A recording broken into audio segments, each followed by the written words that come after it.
je te dis, c'est de l'argent.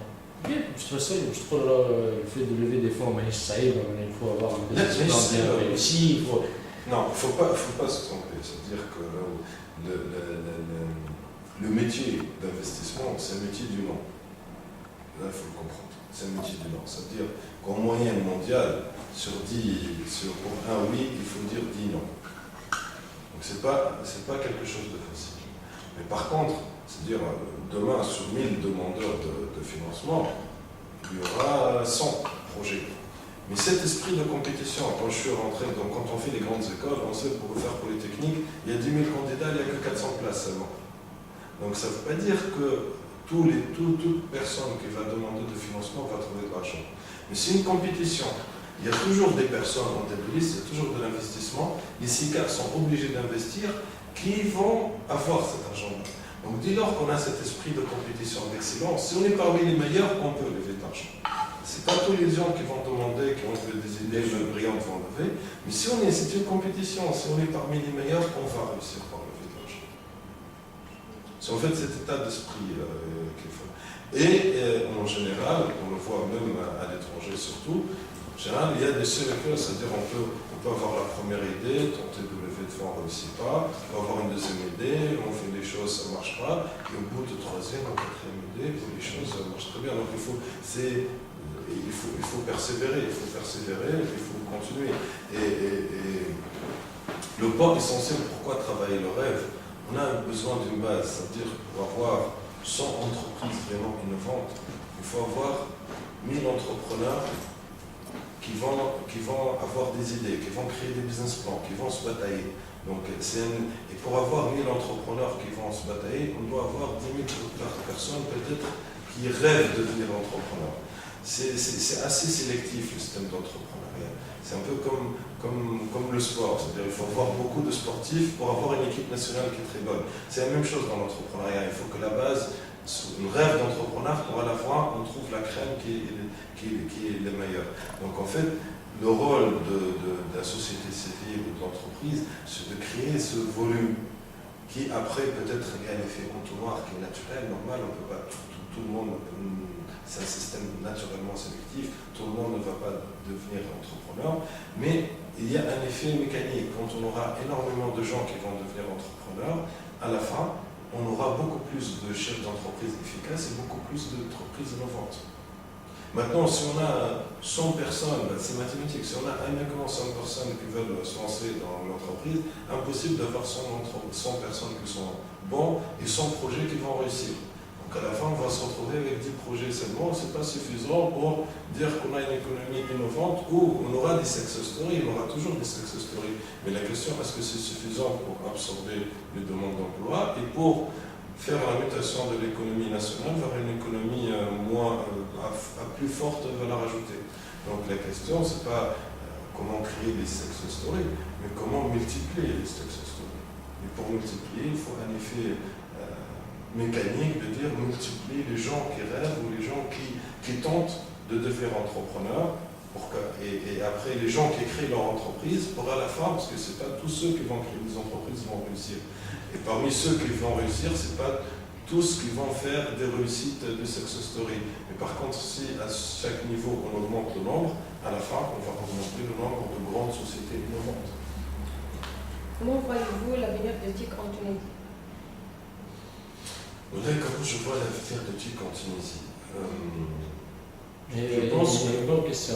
Une bonne question, parce que le TIC, c'est une partie de la technologie. Aujourd'hui, moi, je vais plus me concentrer sur toutes les technologies, parce qu'il y a des technologies aujourd'hui qui sont porteurs, et je pense que les Tunisiens et les Tunisiens, et j'ai vu pas mal de projets, il y en a une chance d'avancer, d'être dans ce challenge. Il y a ce qu'on appelle les clean tech maintenant, il y a toute la partie aussi agroalimentaire, la biotech, tout ce qui est biologique aussi, il y a tout ce qui est énergie renouvelable, et il y a l'éthique.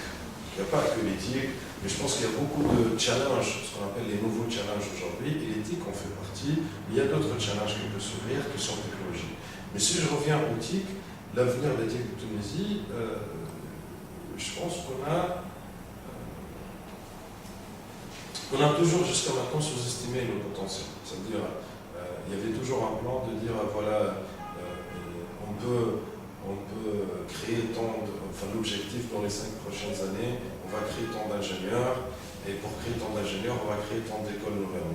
Et à la fin, quand on voit, sur le marché, il y avait toujours des pénuries. Moi, je suis là depuis 2001 jusqu'à maintenant. S'il y a une filière qui n'a pas, qui est très difficile à trouver des employés dans cette filière, où le chômage, ils ne connaissent jamais le chômage, plutôt le problème est toujours les surenchères sur les salaires et le turnover qui était très important parce qu'il était sollicité, il ne restait pas longtemps et l'entreprise ne pouvait pas capitaliser, c'est la filière informatique. Donc je pense que c'est un créneau que malgré tout, il s'est développé beaucoup plus que la demande. Donc ce qu'il faut faire derrière, c'est revoir toute la stratégie dans 5-10 ans, être beaucoup plus ambitieux et former beaucoup plus de personnes, parce que je ne doute pas qu'il y a beaucoup plus de débouchés. Et jusqu'à maintenant, en 10 ans, si on peut parler, parce que j'aime pas le mot, mais on utilise parfois le stock en parlant des diplômés, s'il y a quelque chose, on a vraiment mal géré le stock, c'est le stock des informaticiens, parce qu'il manquait toujours. Depuis 10 ans, ça manquait en Tunisie. Donc en fait, c'est une filière qui a très bien marché. Elle a marché sur le plan emploi, moins sur la création de valeur, parce qu'il y a beaucoup de sous-traitance, mais elle mérite aussi d'employer des gens, de faire rentrer des entreprises, de donner une image technologique de la Tunisie. Il ne faut pas dénigrer tout ça. Certes, on n'a pas des grands éditeurs, mais déjà, c'est pas mal. Aujourd'hui, quand on voit l'équipe, un pays comme l'Inde, il a commencé par le sous-traitance et maintenant il est devenu un géant. On n'a pas atteint un niveau, on n'était pas ni très bon en sous-traitance. Aujourd'hui, un pays comme la Roumanie, malgré je donne un exemple, moi je connais ce domaine-là, la Roumanie, il appartient à l'Europe, il propose des prix de développement moins chers que la Tunisie. Parce que les ingénieurs tunisiens sont rares, les ingénieurs roumains sont plus disponibles dans l'informatique, malgré la langue, malgré la proximité. Donc je pense que c'est une filière qui peut employer beaucoup plus de gens et qui peuvent créer plus d'export et de richesse, même sous forme de sous-traitance, même sous forme de nearshore, et qu'à la fin, cette connaissance-là, cette expertise-là va finir par créer des projets à plus forte valeur ajoutée. En général, le pays ou l'État ou le gouvernement ne fait que les règles du jeu. Après, c'est les gens qui vont pouvoir développer ceci. Je pense le point qu'il faut travailler au niveau d'éthique, c'est uniquement la formation. Il faut former beaucoup plus de personnes avec de meilleure qualité. Bien sûr, il ne faut pas que la quantité, je pense qu'on peut toujours former plus avec la même qualité, voire qualité meilleure. Et si on arrive à former beaucoup plus, on peut créer plus d'emplois, créer plus de richesses et préparer le terrain pour la création de nouvelles sociétés à plus forte valeur ajoutée. L'investissement après la révolution et avant, quel changement? Voilà, pour dire je veux dire l'investissement de quoi l'investissement de quoi il a besoin. L'investissement a besoin déjà de l'environnement propice. Je pense qu'on espère, ce qui va être concrétisé, l'environnement propice aux affaires va être plus développé. La deuxième chose, l'investissement, en tout cas dans la partie innovation, on a besoin de plus d'entrepreneurs plus ambitieux. Je pense on espère l'amélioration, le travail, le renforcement du travail de la société civile, il y a beaucoup d'associations de travail, va faire émerger une nouvelle génération d'entrepreneurs. Et le troisième élément, c'est la compétition. La compétition va obliger les entreprises tunisiennes à être meilleures, à encadrer mieux, à recruter mieux. Si on veut dire, moi, je suis pour la compétition. Bien sûr, pas destructif. Il ne faut pas, par exemple, ouvrir une compétition où un géant international va complètement détruire la valeur ici, détruire les entreprises tunisiennes. Mais une compétition entre les entreprises tunisiennes doit s'améliorer. Donc en fait, l'investissement, c'est un cycle assez lent. Déjà, quand on investit de l'argent, c'est pour avoir la plus-value dans 5 ans. Quand on forme, on commence à prendre la stratégie aujourd'hui, c'est pour avoir des diplômés dans 4-5 ans. C'est à long terme. C'est-à-dire c'est quelque chose où on voit les premiers pas avec, par exemple, le fonds AGL, avec les nouveaux lois, avec la démarche, un peu l'activité de la société civile. Mais c'est pas un effet, c'est un effet de retardement. On ne peut pas aujourd'hui prendre une décision ou même ou faire une loi ou changer une condition et que l'investissement change du jour au lendemain. Et même si on va développer l'investissement, l'entreprise doit mûrir, c'est tout l'environnement économique. Je pense qu'on est sur les premiers pas et que l'investissement, c'est quelque chose qui va s'améliorer. Ce n'est pas l'investissement qui va s'améliorer, c'est tout l'environnement économique, y compris l'investissement. On doit soigner plus l'acte d'investir pour rendre les entreprises moins cloisonnées des personnes, la rendre plus appartenance à l'économie qu'à les personnes. Et ça, on peut le créer avec l'association. C'est-à-dire, aujourd'hui, comment on peut créer dans une entreprise tunisienne plus de transparence, c'est-à-dire le fondateur qui ne fait pas la différence entre son propre argent personnel et l'argent de l'entreprise, ou la transparence par rapport au personnel, par rapport au fisc, par rapport à la sécurité sociale, c'est en ayant des associés qu'eux vont veiller à ce que tout soit transparent. Et entre autres, les associations institutionnelles, pas les associations familiales, parce que quand on est entre cousins et cousines, bon, on peut toujours se mettre d'accord à la fin. Mais quand il y a des gens professionnels de l'investissement de private equity, ils vont veiller à ce que les bilans soient propres, ils vont veiller à ce qu'il n'y ait pas d'argent noir, et ils vont veiller à ce qu'il n'y ait pas d'abus de biens sociaux, parce qu'il y a leurs biens dedans, et derrière les biens sociaux, bien sûr. Donc finalement,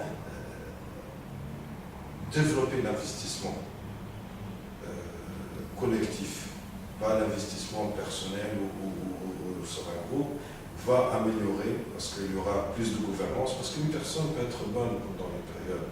Vous voyez l'exemple, je ne sais pas, dernièrement, quelqu'un comme le fondateur d'Apple, Steve Jobs. quelqu'un comme Steve Jobs, à un moment, ils ont demandé de quitter Apple. Bien sûr, après, il est rentré pour montrer, mais à un moment, ils ont dit que voilà, finalement, votre rapport à l'entreprise est fini, vous êtes actionnaire, on vous remercie, on va tenter quelqu'un d'autre. Je veux dire, un fondateur, parfois, à tort ou à raison, il y a un moment où on dit il faudra peut-être donner la main à quelqu'un d'autre. Donc le fondateur n'est pas quelqu'un. Une des choses, aujourd'hui, c'est le fondateur, il est là tant que ce sera la meilleure personne pour diriger l'entreprise. Mais tôt ou tard, même si lui, pendant toute sa vie, est parfait, on n'est jamais sûr qu'après, en termes de succession, ses enfants sont aussi parfaits. Donc finalement, créer dès le début un environnement de bonne gouvernance, de partage, va minimiser l'impact en fait, à court ou à long terme de la question de la continuité, de la rigueur et de la performance.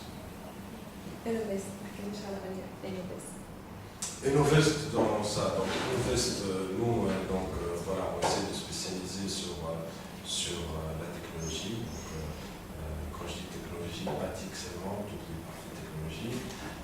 L'innovation, fort valeur ajoutée. On travaille avec des partenaires, donc nous avons des partenaires. On travaille par exemple, on a lancé avec l'ensemble c'est une initiative lancée par plusieurs entrepreneurs, un incubateur privé, Wiki Startup, pour les projets qui sont encore pas matures avant d'arriver à un stade où on peut investir. On travaille en partenariat avec Suicorp, qui est un des leaders de la private equity sur la région MENA, pour investir, on augmente nos capacités d'investissement sur le projet et nos tickets. Et on essaye dans notre petit cadre, parce que notre objectif c'est de travailler sur un nombre de projets limité, entre 7 et 10 projets, mais par contre des excellents projets à fort potentiel où on sera très impliqué. C'est l'investissement actif très impliqué pour les aider, day-to-day work, pour vraiment développer l'entreprise. Donc en fait, on ne peut pas avoir un impact général, mais dans notre environnement, l'idée c'est d'ici 5 ans, l'objectif, créer entre 7 et 10 startups qui ont réussi, qui ont fait un grand succès dans le domaine technologique.